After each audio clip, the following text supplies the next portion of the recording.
muy bienvenida a este espacio de entrevistas a mujeres asombrosas. Es un inmenso placer contar contigo aquí hoy acompañándonos. Muchísimas gracias, Minerva, por haberme invitado aquí.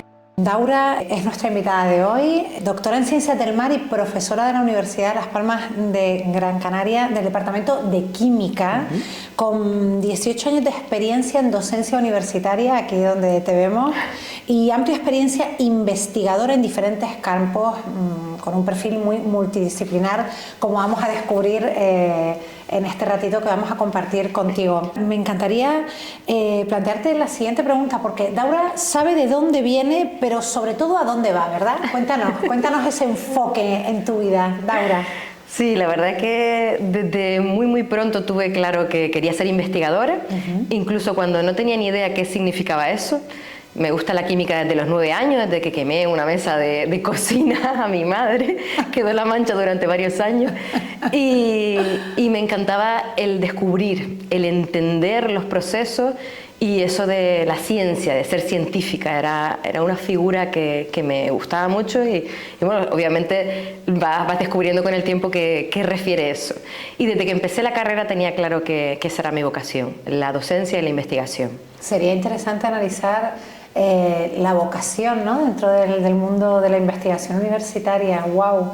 Es un perfil realmente llamativo, que lo tuvieras tan claro desde tan pequeñita, ¿no? Porque parece que en el mundo de las artes, por ejemplo, la gente desde muy pequeña dice, pues yo sabía que quería cantar o bailar, o que tenía, ¿no?, ese perfil creativo desde tan pequeña, pero que tú ya sintieras esa curiosidad desde tan pequeñita. Muy inspirador, Daura.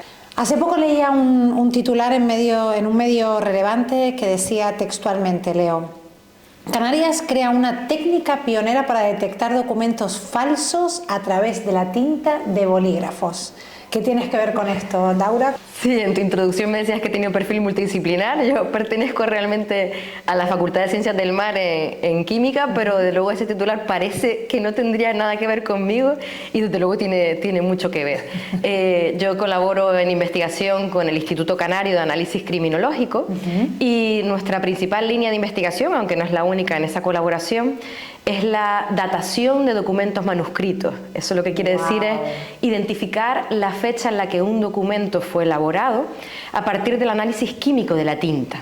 Porque un documento puede haber sido escrito por ti o por mí, digamos, en un acuerdo, y los autores no están puestos en duda, pero ¿cuándo se escribió ese documento? A lo mejor ahí puede haber un delito de falsedad documental en la fecha en la que ese documento se escribió, y la química nos ayuda a resolver eso.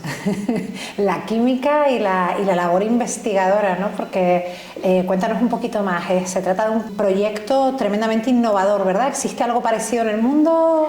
De hecho, este proyecto pues ya tiene bastantes años. Empezó en el 2012, que lo empezó el ICABE. Yo me uní en el 2017 y efectivamente es una línea de investigación pionera a nivel mundial.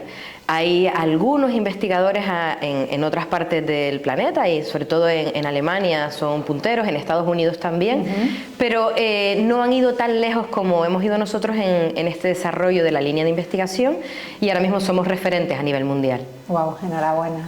Esto es como estar metida prácticamente en un capítulo de CSI, ¿no? Sí, es muy estimulante. También he oído que recientemente, Daura, has organizado un concurso de cubos de Rubik en la Universidad de Las Palmas. De verdad que tu versatilidad no conoce fronteras, y me gustaría preguntarte si también es una de las claves en las que te inspiras a la hora de abordar tus proyectos de investigación.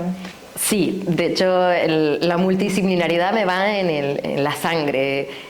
Me encanta esa relación entre diferentes profesionales, que cada uno sabe de una cosa diferente, y juntos conseguimos mucho más que cada campo por separado.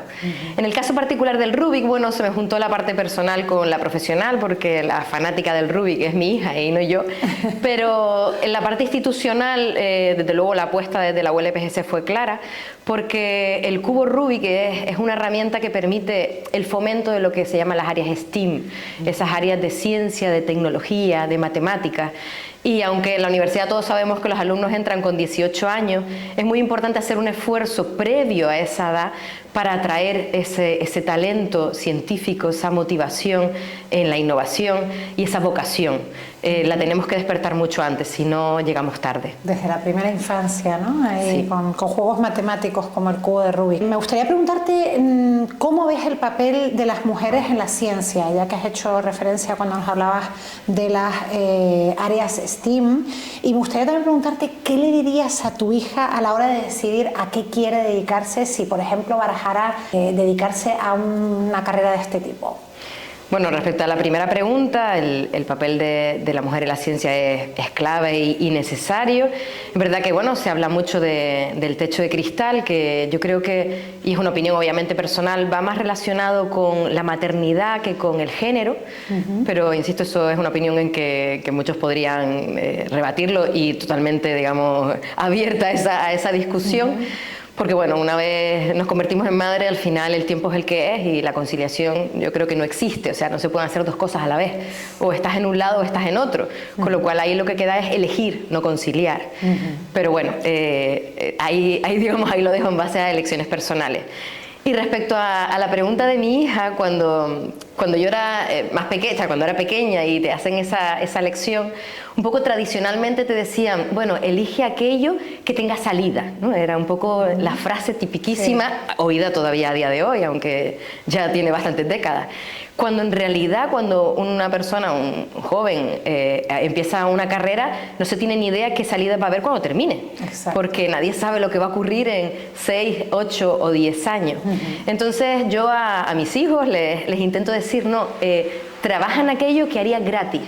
O sea, no podemos ser hipócritas, yo necesito de mi sueldo, tengo que mantenerlos a los dos, pero si fuera millonaria yo seguiría haciendo exactamente lo mismo que hago cada día, porque me apasiona, porque me encanta, y eso es un grandísimo regalo. Si tú puedes trabajar en algo que harías aunque fueras millonario, eso no tiene ninguna comparación con una carrera que tenga salidas o que no las tenga.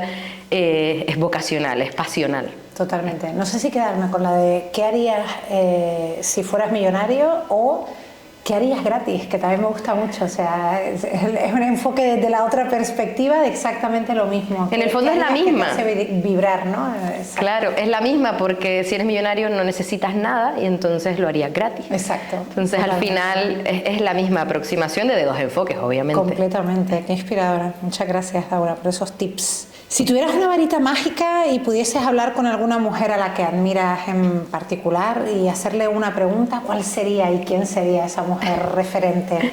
Bueno, obviamente yo creo que todas las científicas tenemos ciertas mujeres digamos, históricas que han sido referencia mundial, como podía haber sido, como ha sido Marie Curie o como Rosalind Franklin, por ejemplo. Pero si tuviera una varita mágica no la utilizaría para ellas, porque ellas han tenido su lugar en la historia y ellas han tenido su voz que ha sido escuchada. Utilizaría la varita mágica para otras mujeres que han sido silenciadas. Me da curiosidad, por ejemplo, qué sucedió realmente con Mileva Marie, que fue la mujer de Albert Einstein. ¿Qué rol jugó ella en la definición de la teoría de la relatividad, que se cree, se supone y no se sabe a ciencia cierta que tuvo un papel relevante? O como por ejemplo Marie Lavoisier, que Lavoisier fue el padre de la química y parece ser que también tuvo una madre, pero una madre que nadie escuchó y a quien parece también ser que nadie recuerda. Entonces esa varita mágica me gustaría activarla para darle voz a esas mujeres que en aquel momento, por las circunstancias y la época, no la tuvieron. Por todas esas mujeres invisibilizadas en el mundo de la ciencia, hagamos un brindis aquí, pues sí, a día de hoy en Asombrosa. Recientemente has presentado, Daura, un proyecto sobre el viaje de las aguas contaminadas desde Marruecos hacia Canarias. Me gustaría preguntarte qué piensas con relación al cambio climático y cuál crees que será su impacto para Canarias de aquí a un medio plazo. Sí, ahí obviamente hay dos preguntas. Las basuras marinas es un impacto antropogénico, obviamente, origen humano, porque al final somos nosotros los que hemos generado particularmente el plástico. Las basuras marinas, la más importancia es el plástico. Y bueno, toda la costa africana, pues al final la gestión de residuos pues no es lo mismo que la europea y nos llega a Canarias. Y luego tenemos el tema del cambio climático, que también es un efecto antropogénico, pero diferente, ¿no? Entonces son dos problemas creados ambos por el hombre, pero de origen claramente diferente. El cambio climático es una realidad que no es ni siquiera futura, es actual. y tenemos desgraciadamente muchos indicios que así nos lo demuestran, causando incluso pérdida de vidas humanas. Entonces es algo a lo que nos tenemos que acostumbrar. O sea, si se habla de huracanes, si se habla de gotas frías, de danas, han existido previo a esta etapa. Sí, claro, la diferencia es la frecuencia. Están ocurriendo con muchísima más frecuencia y con muchísima más intensidad. Y para eso no hay otra opción que estar precavidos, prevenidos y escuchar a los científicos. O sea, lo que no podemos hacer ni la sociedad, ni digamos, el ámbito político, todo lo que es el sector político, es desoír todo lo que son las alertas que están dando la comunidad científica, porque lo único que hace la comunidad científica es aportar datos. Y esos datos se basan eso es ciencia, ahí no hay opiniones, con lo cual hay que escucharlo para intentar adaptarnos lo mejor posible a lo que ya está sucediendo. ¿Y tu previsión así para Canarias en particular en relación al cambio climático? ¿Cómo lo ves? Bueno, en Canarias obviamente tendremos que adaptarnos a las temperaturas, las diferencias de temperatura que podamos tener. Y respecto a lluvias y subidas del nivel del mar, que no son lo mismo, pero obviamente estamos hablando de agua donde no estamos acostumbrados a tenerla, pues bueno, está claro que habrá que hacer estrategias de prevención y estrategias también de cálculo de las zonas afectadas. La parte favorable es que Canarias somos islas volcánicas en que tenemos pendientes acusadas y una subida vertical del nivel del mar pues no tendrá un impacto tan grande en la horizontal, pero bueno, obviamente un impacto sí puede tener y a partir de ahí prevención es lo que nos toca. Bueno, pues a ver si estamos en ello, escuchando la labor de los científicos. Me gustaría pedirte algunas recomendaciones a continuación, Laura. Y voy a empezar por la lectura. ¿Qué 2 libros nos recomiendas a las mujeres asombrosas que te escuchamos hoy? Te pediría uno con un enfoque más profesional o de desarrollo y otro más novelado. Vale, pues la parte profesional yo me iría a un libro antiguo que es de finales de los 60 de Rachel Carson, una mujer que el libro se titula La primavera silenciosa. Ese libro alertaba de los efectos que tenía en aquel momento el abuso del DDT y de otros pesticidas, y lo de la primavera silenciosa es porque en esos años apenas nacieron pájaros. El nacimiento de pájaros fue muy inferior al que debería, porque ese abuso de los pesticidas pues bueno, provocó unos cambios muy importantes en la natalidad de aves. Wow. Entonces eso fue es un ejemplo específico y particular, pero lo que viene a decir ese libro, además, en el fondo en un lenguaje muy cercano y muy divulgativo, es de la advertencia de esos abusos que hacemos a veces los humanos en determinados productos químicos, en determinados compuestos, que luego más tarde se ve el impacto. A veces el impacto no se ve de manera inmediata, sino se ve a posteriori.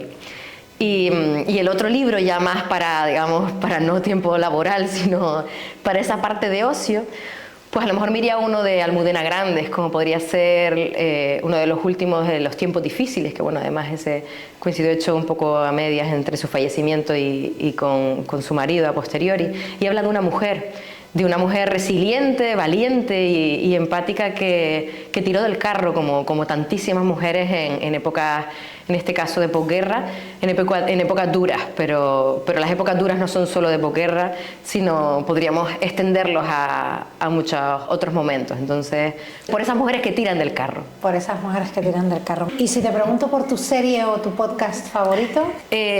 Como madre de 2 hijos, no tengo mucho lugar para las series. No sé si en tu casa pasa, pero en la mía el mando no me pertenece a mí. Pero bueno, efectivamente algo de tiempo me queda para mí. Últimamente estoy viendo una que se llama La diplomática, que me gusta mucho, esas series políticas en el que al final ves esos entresijos que a veces no son fáciles, esas tomas de decisiones que tienen muchas consecuencias, ¿no? El mantener todas esas bolas en el aire sin que se te caiga ninguna porque una condiciona a la otra, y a veces sí que sin ser política, porque obviamente no lo soy, ni mucho menos diplomática, pero te puedes sentir identificado y decir qué difícil es a veces el gestionar según qué cosa.